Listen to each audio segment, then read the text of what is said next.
안녕하세요. 5월 7일 큐티입니다.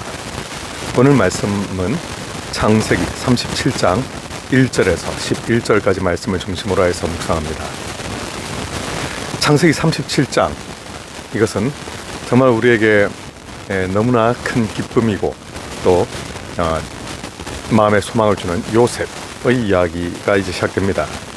그런데 이 시작은 그다지 즐거운 이야기로 시작이 되지 않습니다.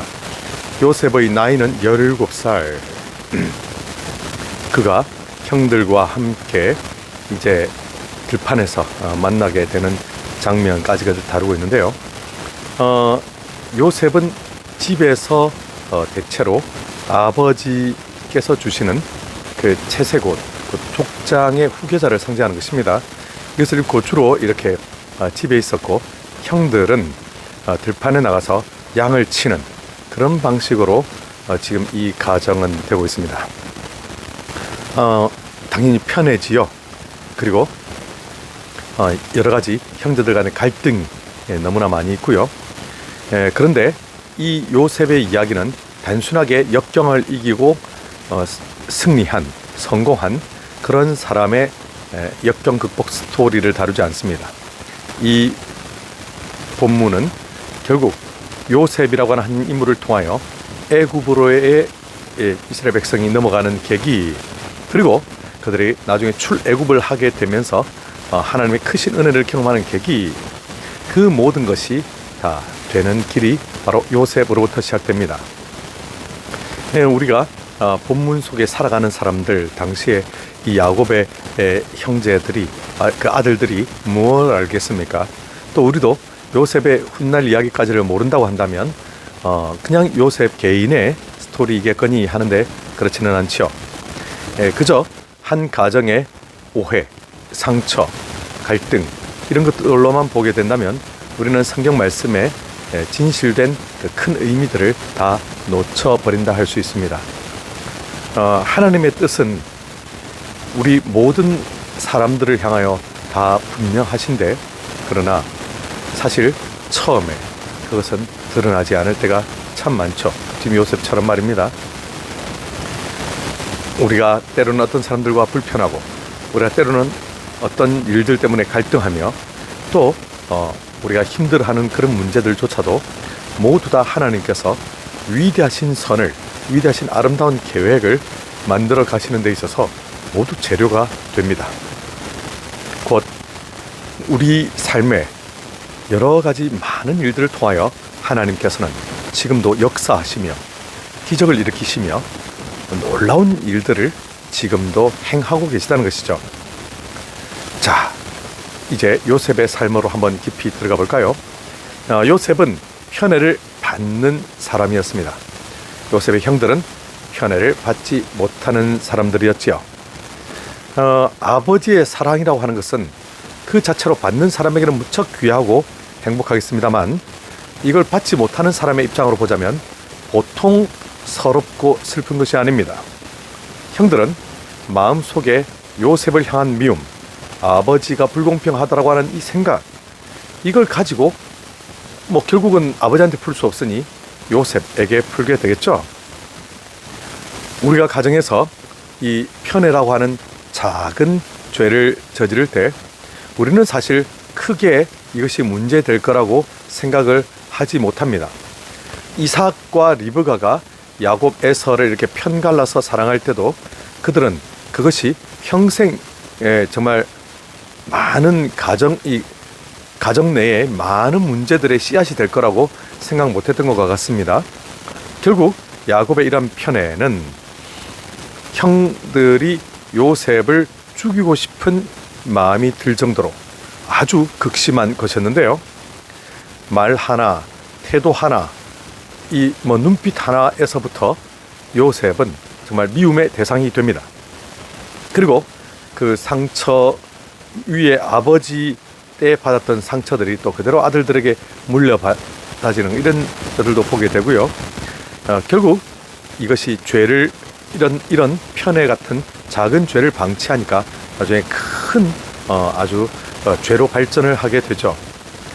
오늘 이런 가운데 요셉의 인생은 시작됩니다.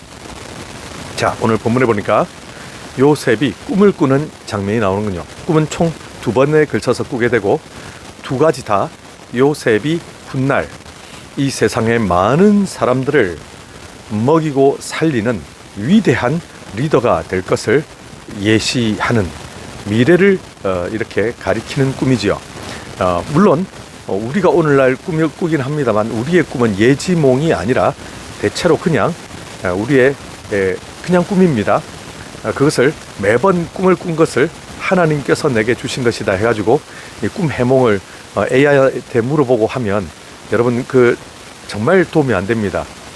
이거는 복권사라는 꿈이다. 이거는 이사를 가라는 꿈이다. 이런 식으로 하기 시작하면 우리는 토정이지함의 제자가 되어버리는 것이죠. 우리는 그렇게 하나님의 말씀을 받지 않고 우리는 그렇게 하나님을 믿지 않습니다. 우리는 오직 말씀에 근거하여 움직이며 우리가 꾼 꿈들은 그것이 진짜 하나님께서 주셔서 미래를 명확하게 예견하는 것이 있을 수도 있겠으나 하나님께서 말씀이라고 하는 명확한 이 메시지가 있는데 우리에게 꿈으로 지금 이렇게 말씀하실 필요가 없는 것이죠. 특히나 우리가 성경에서 예수님 다시 오실 날짜를 알 수 없다라고 명확하게 기록되어 있는데 꿈으로 예수님 다시 오실 날짜를 알려준다? 이거는 이단이지 결코 예지몽이 아닌 것입니다. 그래서 이 요셉이 꾸었던 꿈, 이걸 기초로 해서 오늘날에도 미래를 예측한다, 꿈으로 이렇게 하는 것들은 대단히 위험하다. 이런 걸 좀 우리가 짚고 넘어가야겠습니다. 자, 요셉은 장차 훗날 이 요셉 본인이 이제 전 세계 최강대국이 당대 최강대국이었던 이집트의 국무총리가 될 것을 알았을까요? 아니요. 이 꿈을 통해서도 그는 몰랐습니다. 단지 자기 볕단, 자기 별, 이걸 뭐 주위에서 이렇게 다 인사를 하고 한다는데 대체 이게 무슨 뜻일까? 요셉도 모르고 아버지는 마음속에 간직은 하지만 진짜 이 아이가 그렇게 아름답게 온 세상 사람들을 살려내는 인재가 될 것이라고는 아버지도 생각하기가 힘들었죠. 자, 이 꿈은 형들에게 말을 하니까 형들이 이 말을 듣고는 아주 기가 막혀 하면서 안 그래도 미워했는데 더욱 크게 미워하는 계기가 되고요. 하나님께서 주신 뜻이 분명한데 요셉의 꿈은, 그러나 형들은 이것을 인정하지 않고, 그리고 네가 어떻게 우리를 다스리겠느냐, 네가 우리보다 더 높아지겠느냐 이러면서 끊임없이 더욱 핍박하게 되는 계기가 됩니다. 곧 우리 성도들이 그렇지 않습니까? 하나님의 약속, 하나님의 은혜, 이런 걸 우리가 간절히 붙들고 있는다 할지라도 사실 우리는 현실에서 사람들에게 막 환영받고 막 모든 사람들이 인정하고 이런 거 아니죠. 오히려 우리는 더 큰 어려움을 겪게 되기도 합니다. 그래서 하나님의 뜻이 맞는가 하는 것은 사람들이 박수를 쳐주느냐, 사람들이 야유를 퍼붓느냐에 달려있는 게 아니라 곧 하나님의 때에 하나님의 방식으로 일하시는 것을 보면 그제서야 알 수 있게 되죠. 자, 요셉은 그렇게 꿈 이야기를 형들에게 전하고, 형들은 핍박하고 야곱은 그것을 가슴에 새깁니다. 그러나 야곱의 미래가 진짜 어떻게 될지는 아무도 알 수 없는 것이고, 심지어 야곱조차도 30살에 국무총리가 되는데 28이 되었을 때 그가 바로의 신하들의 꿈을 해석하고도 정작 자기 자신은 복직되고 또 총리까지 될 것을 알지를 못하여 술 맡은 관원장의 바지를 잡으면서 제발 나를 여기서 빼내달라고 이렇게 애걸복걸하는 모습을 보면, 그런 천하의 미래를 예견하는 요셉조차도 본인 자신의 미래는 알지 못하여 전전긍긍한 것을 보게 됩니다. 그러니까 여러분, 너무 미래에 대해서 우리가 이렇게 아등바등 꿈을 통해서 알아내려고 할 필요가 없겠죠. 자, 요셉이 오늘 아버지의 심부름을 갑니다.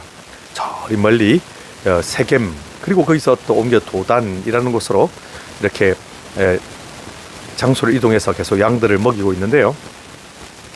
성경 말씀을 가만 보면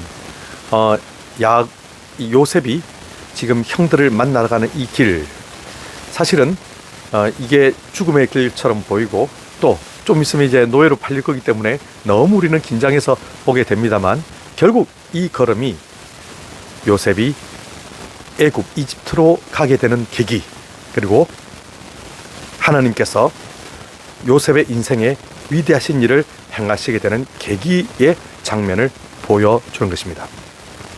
형들은 요셉에게 있어 뭘까요? 형들은 요셉 인생에 그저 방해만 되고 없어야 될 사람이었을까요? 아니요. 가만 보면요, 역사라고 하는 큰 줄기를 우리가 이렇게 하나님의 손안에서 이렇게 보다 보면 하나님께서 역사를 이끌고 가시기 위하여 또 믿음의 사람들을 온전한 하나님의 그 위대하신 역사 가운데로 이렇게 이끄시기 위하여 악한 사람들은 적당한 때에 악한 역할을 맡기신 것입니다. 결국 그래서 형들로서는 자기 자유의지로 선택하여 이렇게 죄를 짓는 것이지만 결국 하나님의 크신 섭리 안에서 요셉은 결국 이렇게 잡혀가게 되지요. 어떻게 요셉은 이제 끝났을까요? 그렇지 않습니다. 하나님이 요셉을 붙들고 계셔서 앞으로 위대하고 놀라운 일들을 일으키실 것입니다. 이 믿음 안에 우리 모두 참된 평안을 누리게 되기를 축복합니다.